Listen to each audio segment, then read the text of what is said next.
اعوذ باللہ من الشیطان الرجیم بسم اللہ الرحمن الرحیم اذ تبرأ الذین اتبعوا من الذین اتبعوا ورأوا العذاب وتقطعت بهم الاسباب۔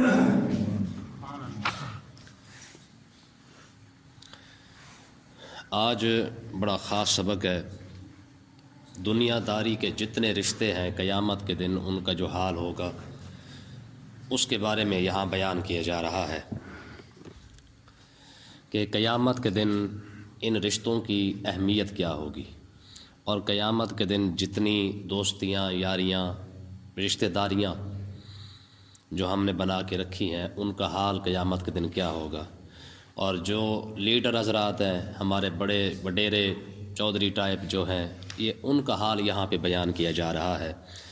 تو اللہ تبارک و تعالیٰ نے ارشاد فرمایا اذ تبرأ الذین اتبعوا، قیامت کے دن جب آئے گا تو کیا ہوگا؟ فرمایا جب یہ جن لوگوں کی اتباع کی جاتی ہے یہ بیزار ہو جائیں گے، من الذین اتبعوا، ان لوگوں سے جو ان کی اتباع کرتے ہیں۔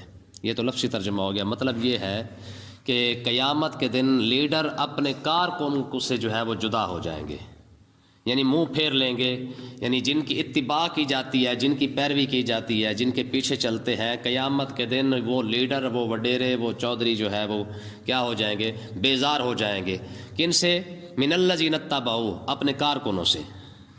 قیامت کے دن آج دیکھ لیں، لیڈر آج کارکن کا نہیں بنتا تو یہ قیامت کے دن کا حال بیان ہو رہا ہے۔ وَرَأَوُا الْعَذَابَ، جیسے ہی وہ عذاب کو قیامت کے دن دیکھیں گے لیڈر اپنے کارکنوں کو چھوڑ دیں گے۔ وَتَقَطَّعَتْ بِهِمُ الْأَسْبَابُ، ٹھیک ہے، اور ان کے سارے رشتے ناطے جو ہے وہ سارے کے سارے ٹوٹ جائیں گے۔ یہ اللہ تبارک و تعالیٰ نے قیامت کے دن کا حال بیان کیا ہے کہ دنیا داری کے اندر جتنے بھی رشتے تعلقات ہیں آج ہم جو بنائی پھرتے ہیں، چاہے وہ رشتہ داریاں ہوں، چاہے وہ دوستیاں ہوں، چاہے وہ جتنی سنگتیں ہوں، ٹھیک ہے، قیامت کے دن ان کا حال یہ ہوگا کہ کوئی بھی وڈیرا، چودھری، لیڈر جتنے بھی ہیں یہ سارے کے سارے قیامت کے دن اپنے کارکنوں کا ساتھ نہیں دیں گے۔ ہوگا کیا؟ وقال الذین اتبعوا، جب کارکن دیکھیں گے کہ یار ہمارے لیڈروں نے تو ہمیں چھوڑ دیا ہے تو وہ کہیں گے وقال الذین اتبعوا، وہ کہیں گے پروردگار لو ان لنا کرۃ، اگر تو ہمیں ایک بار پھر موقع دے دے اور دنیا میں جانے دے تو کیا کریں گے ہم؟ فنتبرأ منہم کما تبرؤوا منا، جس طرح آج انہوں نے ہمیں چھوڑ دیا ہے ہم بھی ان کو چھوڑ دیں گے، ہم بھی ان کو چھوڑ دیتے، جس طرح آج قیامت کے دن انہوں نے ہمارے ساتھ جو کچھ کیا ہے، ٹھیک ہے۔ حالانکہ عقل تو دنیا میں آ جانی چاہیے، اب بھی آ جانی چاہیے کہ جنہوں نے 5 سالوں کے اندر تیرے ساتھ وفا نہیں کی ہے، 70 سال سے لتر کھا رہے ہیں لیکن ان کو چھوڑتے پھر بھی نہیں ہیں۔ تو مقصد کہنے کا یہ ہے کہ قیامت کے دن یہ کارکن حضرات جو ہے وہ جب اپنے لیڈروں کا حال دیکھیں گے تو اس وقت کہیں گے کہ پروردگار اب ہمیں پھر دنیا میں بھیج، تو ہم کریں گے کیا؟ فنتبرأ منہم کما تبرؤوا منا، تو جس طرح انہوں نے ہمیں چھوڑ دیا ہے ہم بھی ان کو چھوڑ دیں گے۔ تو اللہ تبارک و تعالیٰ نے ارشاد فرمایا کذالک یریہم اللہ اعمالہم حسرات علیہم، میں قیامت کے دن اللہ تبارک و تعالیٰ ان کے اعمال کو ان کے لیے حسرت بنا دے گا۔ کیا بنا دے گا؟ حسرت ہے کہ قیامت کے دن یہ افسوس ہی کرتے رہ جائیں گے کہ یار ہم نے ان کا ساتھ کیوں دیا، ہم کیوں ان کی خاطر مرتے رہے، ہم کیوں ان کی خاطر جناب اعلیٰ سارا کچھ کرتے رہے، جی فلانے قدم بڑھا ہم تیرے ساتھ ہیں، ٹھیک ہے جی، ساری زندگی گزار دی۔ یار ہمارے یہاں کتنے ایسے لوگ ہیں جن کی جوانی سے لے کر بڑھاپے تک صرف ان کی ساری زندگی سیاسی اپنا پارٹیوں کے اندر گزری ہے کہ نہیں گزری ہے، ٹھیک ہے نا جی، سیاسی کارکن بن کے انہوں نے ساری زندگی گزاری، میاں ہم نے جناب ساری زندگی فلانے کے ساتھ گزاری ہے، ٹھیک ہے۔ تو اللہ تبارک و تعالیٰ نے ارشاد فرمایا قیامت کے دن ان کے عمل جو ہے وہ حسرت بن جائیں گے۔ حسرت کیسے بنیں گے؟ اس کے متعلق حدیث پاک کے اندر آتا ہے، ویسے تو یہ آیت جو ہے وہ کفار مکہ کے لیے، کفار کے لیے بھی ہے، اور اس کے ساتھ ساتھ یہ مسلمان جنہوں نے زندگی اس طریقے سے گزاری ان کے لیے بھی اسی حکم کے اندر شامل ہے۔ قیامت کے دن اللہ تبارک و تعالیٰ جنت کے اندر نا، حدیث پاک کے اندر آتا ہے، ہمارے بزرگ فرماتے ہیں کہ جنت کے اندر اللہ تبارک و تعالیٰ نے کافروں کے لیے بھی محل بنا رکھے ہیں۔ جنت کے اندر کافروں کے بھی محل موجود ہیں، ان کے لیے بھی نعمتیں موجود ہیں، لیکن ہوگا کیا؟ قیامت کے دن اللہ تبارک و تعالیٰ کافروں کو وہ جگہ دکھا کر ان کی حسرت کے اندر اضافہ کر دے گا، اور وہ جو محال کفار کے لیے، کافروں کے لیے تیار کیے گئے ہیں، وہ اللہ تبارک و تعالیٰ ان کو دکھانے کے بعد ان کو جو ہے مسلمانوں کو عطا فرما دے گا. ٹھیک ہے. اور کیوں دکھائے گا؟ تاکہ ان کی حسرت کے اندر، ان کے افسوس کے اندر اور زیادہ اضافہ ہو جائے گا، اور وہ اسی بات کو جو ہے وہ روتے رہیں کہ مالک کاش تو ہمیں نہ ہی دکھاتا. ٹھیک ہے. یعنی قیامت کے دن ان کو دوہرا دکھ ہوگا، دوہرا عذاب بچ جائے گا. ایک تو وہ جب دیکھیں گے ان نعمتوں کو، اور فرشتے ان کو کہیں گے کہ اگر تم سیدھے راستے پہ آ جاتے تو آج یہ سب کچھ تمہارا ہوتا. تو بندے کے دل میں آتی ہے نا. آج دنیا میں مثال کے دیکھ لیں آپ، کہ دنیا کے اندر بھی ایسا ہوتا ہے کہ اگر بندہ کہتا ہے یار آج میں اس طرح کر لیندہ تو انج ہو جانا سی. تو کئی گھاٹے ایسے ہوتے ہیں جو انسان ساری زندگی اسی بات پہ سوچتا رہتا ہے کہ یار اگر میں ایسے کر لیتا تو ایسے ہو ضرور جاتا. ٹھیک ہے. تو اللہ تبارک و تعالیٰ ان کو اس لیے یہ جنت کے اندر مقام اور نعمتیں دکھائے گا کہ قیامت کے دن تاکہ یہ ان کی حسرت اور بڑھ جائے، اور یہ افسوس ہی کرتے رہ جائیں کہ اگر کاش کہ ہم دنیا کے اندر اگر ہم ان کے پیچھے نہ چلتے، اگر ہم سیدھے راستے پہ آ جاتے تو آج جو نعمتیں ان نیک لوگوں کو مل رہی ہیں، مسلمانوں کو مل رہی ہیں، یہ نعمتیں ہمیں بھی مل جاتی. تو آج مجھے بتائیں، ہم یہی بات کرتے ہیں قیامت کے دن پچھتانے سے بہتر ہے کہ آج اپنے آپ کو سیدھا کر لو. کتنی بڑی بات ہے. یعنی جو بات قیامت کے دن ہونے والی ہے، علماء اسی بات کو آج کر رہے ہیں کہ اللہ کا واسطہ ہے، ہم نے قرآن پڑھ رکھا ہے، ہم نے حدیث پڑھ رکھی ہے. جب تمہیں یہ شک نہیں نا کہ اللہ اور اللہ کے رسول کا فرمان حق ہے کہ نہیں، جب حق ہے تو علماء پڑھ کے ہی تو کہتے ہیں کہ خدا کا واسطہ اس طرف آ جاؤ، کیونکہ ہم نے پڑھ رکھا ہے بھائی. قرآن میں یہ لکھا ہوا ہے کہ قیامت کے دن نہ پچھتانا، آج ہی پچھتا لو بہتر ہے. آج پچھتا کے واپس آ جاؤ گے تو چنگے رہ جاؤ گے. اگر آج تم نے واپس آنے کی کوشش نہ کی تو نتیجہ برا نکلے گا. دیکھیں نا حدیث پاک، یہ قرآن مجید کی آیت ہے. اللہ تبارک و تعالیٰ نے ارشاد فرمایا حبطت اعمالکم وانتم لا تشعرون. بعض اوقات اللہ تبارک و تعالیٰ بندے کے عمل برباد کر دیتا ہے اور بندے کو اس کا پتہ بھی نہیں چلتا. یہاں پہ علماء نے بڑی بات کی ہے. فرمایا کہ اگر بندے کو پتہ چل جائے کہ عمل برباد ہو گئے ہیں اور نہ چلے کہ عمل برباد ہو گئے، اس میں فرق کیا ہے؟ وہ کہتے ہیں دیکھیں، جب اللہ تعالیٰ کسی کو ہدایت عطا فرمانا چاہتا ہے نا تو اس کے دل کے اندر نا احساس پیدا کر دیتا ہے. بندے سے گناہ ہو جائے نا، غلطی ہو جائے، اور بندے کے دل کے اندر احساس پیدا ہو جائے کہ یار غلط تو ہے. ٹھیک ہے. تو یہ احساس کا پیدا ہو جانا یہ رب کی طرف سے رحمت ہے. ٹھیک ہے. یعنی اللہ تبارک و تعالیٰ یہ چاہتا ہے کہ یہ بندہ کسی طریقے سے بندے کا پتر بن جائے، واپس آ جائے. اور اگر کسی کے دل میں یہ احساس ہی پیدا نہیں ہوتا ہو، کہتا نہیں جی میں جوٹ کیتا، ٹھیک کیتا بالکل میں، اس کا مطلب یہ ہے کہ اللہ تبارک و تعالیٰ اس کے دل میں یہ چاہتا ہی نہیں کہ اس کے دل کے اندر یہ احساس پیدا ہو. آج دیکھ لیں کس لوگوں کو احساس ہے کہ لوگ کیا کرتے پھر رہے ہیں، احساس تک لوگوں کے اندر پیدا نہیں ہوتا. حتیٰ کہ یہاں تک نوبت آ چکی ہے یار لوگ گناہ کو گناہ تک نہیں سمجھتے. ہوتا کہ نہیں ہوتا؟ یہ ڈرامے بنانے والے، فلمیں بنانے والے، آپ کیا سمجھتے ہیں کہ وہ گناہ سمجھتے ہیں اس کو؟ وہ کہتے ہیں نہیں ہم اصلاح کر رہے ہیں. کاروبار تو ہے ہی ہے، لیکن وہ کہتے ہیں جی ہم لوگوں کی اصلاح کرتے ہیں، اس کے اندر ہم اچھے اچھے سین دکھا کے نا ہم لوگوں کی اصلاح کر رہے ہیں. ٹھیک ہے. مطلب کیا؟ یہ آگے آنے والا ہے، آپ دیکھیے گا اس میں قرآن مجید کی یہ اگلی آیت آ رہی ہے، اس کو پڑھ لیتے ہیں. وما هم بخارجین من النار. فرمایا اللہ تبارک و تعالیٰ نے ارشاد فرمایا کہ وہ دوزخ سے کبھی نہیں نکلیں گے. یعنی جو اب لیڈر بھی ساتھ ہی جائیں گے اور کارکن بھی ساتھ ہی جائیں گے. وما هم بخارجین من النار. پھر دوزخ سے نکلنے کا ان کا کوئی راستہ نہیں ہوگا. آگے دیکھیں اللہ تبارک و تعالیٰ نے ارشاد فرمایا یا ایھا الناس، یہ عام لوگوں کو خطاب ہے. ٹھیک ہے. کلو مما فی الارض حلالا طیبا. جو حلال چیز، پاکیزہ چیز ہم نے زمین میں اگائی ہے، کلو اسی سے کھا لو. ٹھیک ہے. اللہ تبارک و تعالیٰ نے جو حلال اور پاکیزہ چیزیں بنائی ہیں وہ انسان کے کھانے کے لیے ہے. وَلَا تَتَّبِعُوا خُطُوَاتِ الشَّيْطَانِ. اور شیطان کے نقش قدم پر نہ چلو. اِنَّهُ لَكُمْ عَدُوٌّ مُبِينٌ. وجہ، اس کی وجہ یہ ہے کہ اِنَّهُ لَكُمْ عَدُوٌّ مُبِينٌ، وہ تمہارا خیر خواہ نہیں ہے، وہ تمہارا کھلا کھلا دشمن ہے. یہاں پہ ایک بڑی بات قابل غور ہے. اللہ تبارک و تعالیٰ نے فرمایا کہ حلال بھی کھاؤ اور پاکیزہ بھی ہو. یہ دو چیزیں ہونی چاہیے، حلال بھی ہو اور پاکیزہ بھی ہو. حلال رزق کے بارے میں میں پہلے بھی آپ کو بتاتا رہتا ہوں، یہ حدیث پاک موجود ہے کہ حضرت غالباً عبداللہ بن عباس ہیں یا سعد بن ابی وقاص رضی اللہ تعالیٰ عنہ، سعد بن ابی وقاص رضی اللہ تعالیٰ عنہ آپ فرماتے ہیں کہ میں نے آقا علیہ الصلوۃ والسلام کی بارگاہ اقدس میں عرض کی یا رسول اللہ مجھے وظیفہ عطا فرمائے کہ میں جب بھی رب کی بارگاہ اقدس میں دعا مانگوں اللہ تعالیٰ میری فوراً دعا قبول فرما لے. ٹھیک ہے، یعنی میں مستجاب الدعوات بن جاؤں. آقا علیہ الصلوۃ والسلام نے ان کو وظیفہ عطا فرمایا. کیا؟ حضور علیہ السلام نے ارشاد فرمایا سعد تو اپنا رزق حلال بنا لے، رب تیری ہر دعا قبول فرما لے گا. اب یہ وظیفہ کون کرے گا؟ ٹھیک ہے جی. مقصد کہنے کا یہ ہے، کتنے بندے فون کرتے ہیں یار یقین کریں صرف وظیفہ ہی پوچھتے ہیں، کہتے ہیں جناب وہ وظیفہ بتا رہے فلانا کام ہو جائے. ہم سارے کرتے رہتے ہیں، کوئی نہ کوئی وظیفہ تو ہر بندہ کر ہی رہا ہے. ٹھیک ہے جی. کوئی ایک ٹانگ پہ کھڑا ہو کے کرنا چاہتا ہے، کوئی دو ٹانگوں پہ کھڑا ہو کے کرنا چاہتا ہے، کوئی رات کو، کوئی دن کو، کوئی جناب جی لگے ہوئے لوگ کچھ نہ کچھ پڑھتے رہتے ہیں. کس لیے؟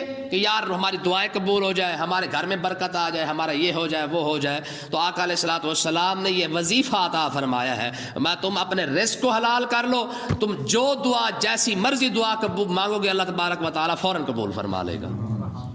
ٹھیک ہے. بزرگ فرماتے آتے ہیں، وہ فرماتے ہیں کہ جناب کعبے پر پہلے نگاہ ڈالو، جیسی دعا مانگو اللہ قبول فرماتا ہے. آج کیوں نہیں ہوتی؟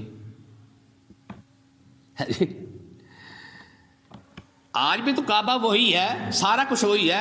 جلوہ طور تو موجود ہے، موسیٰ ہی نہیں. علامہ اقبال نے کہا تھا فرمایا کہ آج بھی یہ نہیں کہ وہ سارا کچھ بدل گیا ہے، طور بھی وہی ہے، جلوہ بھی وہی ہے، لیکن مسئلہ ہے کہ اب موسیٰ نہیں رہا. علامہ اقبال نے کہا تھا نا جواب شکوہ کے اندر کہ تم میں حوروں کا چاہنے والا ہی نہیں، جلوہ طور تو موجود ہے، موسیٰ ہی نہیں. مقصد کیا ہے؟ مقصد یہ ہے کہ دینا تو رب اب بھی چاہتا ہے، کعبہ بھی وہی ہے، سارا کچھ وہی ہے، لیکن مسئلہ یہ رہا ہے کہ اب طور پہ جانے کے لیے موسیٰ بھی تو ساتھ چاہیے نا. کعبہ تو وہی ہے جس کو دیکھ کر ساری دعائیں قبول ہو جاتی ہے، کعبے جانے کے لیے رزق حلال بھی تو کم سے کم ہونا چاہیے نا. پھر جا کے بندہ نگاہ پہلے ڈالے، جیسی دعا مانگے رب فوراً قبول فرما لے گا. دیکھیں نا جی الحمدللہ تو وہی ہے، پورے قرآن کے اندر جیسے لکھی ہوئی ہے. فرید کی زبان بنانے کے بعد ہی جا کے روڑے پہ پھونکا مارے گا تو سونا بنے گا نا جی. تو اس کے لیے رزق حلال ضروری ہے. ٹھیک ہے. تو یہ اتنا بڑا وظیفہ ہے کہ اگر کوئی شخص یہ چاہتا ہے کہ اس کی دعائیں قبول ہو جائے تو پہلے اپنے رزق کو صاف پاک ستھرا بنا لے. جتنا رزق صاف ہوتا جائے گا اتنا زیادہ دعا کی قبولیت بڑھتی جائے گی. پھر دیکھیں آقا علیہ الصلوۃ والسلام نے ارشاد فرمایا کہ ایک لقمہ حرام کا اگر بندے کے پیٹ میں چلا جائے تو 40 دن تک اس کی دعا قبول نہیں ہوتی ہے. تو مجھے آپ بتائیں، اب دن رات جو ہم کھا رہے ہیں اور پھر ہم ہی گلہ شکوہ کریں جی ہماری تو دعائیں قبول نہیں ہوتی ہیں، پھر ہم کہاں جا کے کریں؟ بھائی تم جہاں مرضی جا کے کرو، دعا کی قبولیت کا اثر تو تم خود ختم کر رہے ہو. کیوں جی؟ اثر تو اب خود بخود ختم ہوتا جا رہا ہے جیسے ہم رزق کھاتے جا رہے ہیں. ایک لقمہ اگر 40 دن لے جاتا ہے تو ایک روٹی کے اندر کتنے لقمے آتے ہیں؟ چلو بڑے بڑے کر لے تو 4 ہو جائیں گے، 4 کرے تو پھر بھی کم سے کم 40 اور 80 160 دن تو پھر بھی گئے.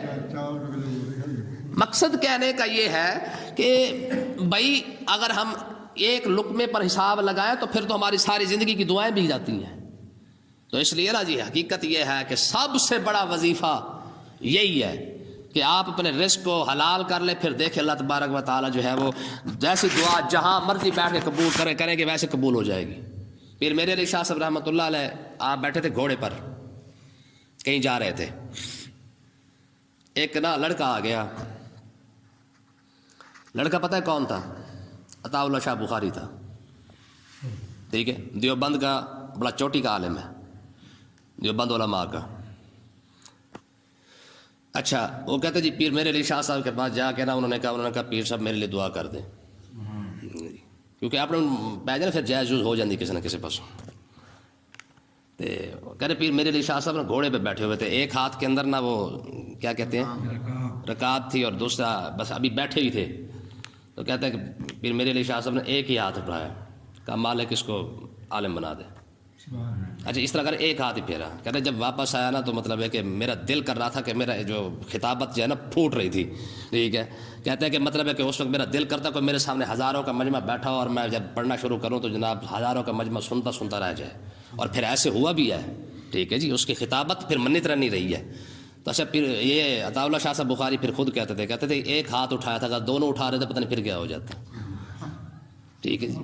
مقصد کہنے کا یہ ہے کہ دیکھیں دعا کی قبولیت ہو جاتی ہے، شرط یہی ہے کہ آپ اپنے رزق کو ایک بار حلال کر کے دیکھیں. ہمارے بزرگان دین کے پاس یہ سب سے خاص وظیفہ کیوں تھا ہے جی؟ خواجہ نظام الدین اولیاء محبوب علیہ رحمۃ اللہ علیہ 3 لاکھ بندہ ڈیلی کھانا کھا رہا ہے، ٹھیک ہے. اور بابا اندر بیٹھ کے یعنی کیونکہ آج کل گاڑی نشین دور نہیں تھا نا گاڑی نشینوں کا, ٹھیک ہے, یہ گاڑی نشین تو اب آ کے پیدا ہوئے نا, اس وقت جو ہے وہ گدی نشین ہی تھے.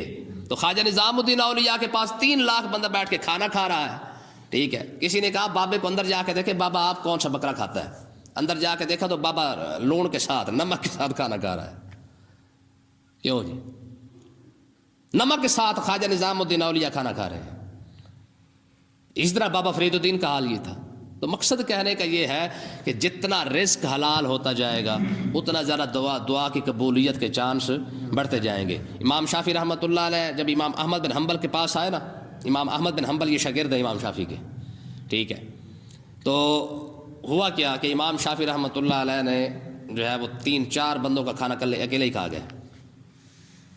تو امام احمد بن حنبل کی شہزادی نے نا عرض کی, انہوں نے کہا حضور آپ کے استاد محترم بھی ہیں اور ماشاءاللہ آج تو کمال ہی کر دیا ہے, ٹھیک ہے. یہ آپ پوچھے تو صحیح کہ ہمارے شیخ تو ایسے ہوتے ہیں, بزرگ تو ایسے ہوتے ہیں, وہ تو کھانا کم کھاتے ہیں, اور حضرت نے تو آج 3-4 بندوں کا اکٹھا کھانا کھا چھوڑا ہے, اس کی وجہ کیا ہے؟ تو امام احمد بن حنبل نے اپنی بیٹی کو کہا میں تو نہیں پوچھتا, پھر میں اجازت لیتا ہوں, تم ہی پوچھ لینا, ٹھیک ہے. انہوں نے کہا جی اچھا. اجازت مل گئی. کہا جی وہ بچی مسئلہ پوچھنا چاہتی ہے. آپ نے فرمایا ہاں بھائی کیا مسئلہ ہے؟ کہا جی حضرت مسئلہ یہ ہے کہ میں نے 4-5 بندوں کا کھانا بنایا تھا, آپ تشریف لا رہے تھے, میں نے کہا 7 مہمان ہوں گے, چلو وہ بھی کھانا کھائیں گے. تو آپ نے اکیلے جو ہے 4-5 بندوں کا کھانا کھایا ہے, اور کھانے پر تو مسئلہ نہیں ہے, لیکن مسئلہ یہ ہے کہ ہمارے شیخ اتنا کھانا کھاتے نہیں ہیں, ہمارے بزرگ اسلاف اتنا کھانا نہیں کھاتے ہیں, بلکہ وہ تو بھوک کی فضیلتیں بیان کرتے آئے ہیں. آپ نے فرمایا یہ بالکل ٹھیک ہے. اصل مسئلہ یہ تھا کہ جب میں چلا تھا نا تو راستے کے اندر مجھے رزق حلال پہ اتنی توقع نہیں تھی جتنی مطلب ہے کہ مجھے یہاں پہ آ کے ملنے کی توقع تھی.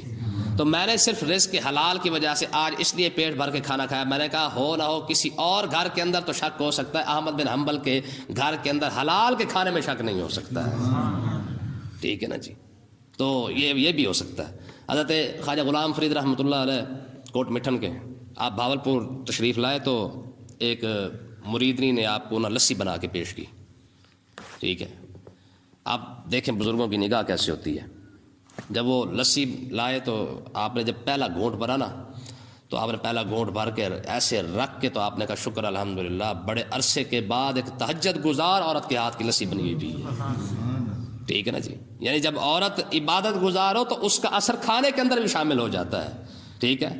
صرف ایک گھونٹ بھر کے کہا شکر الحمدللہ کہ آج بڑے عرصے کے بعد ایک تہجد گزار عورت کے ہاتھ کی لسی پی ہے.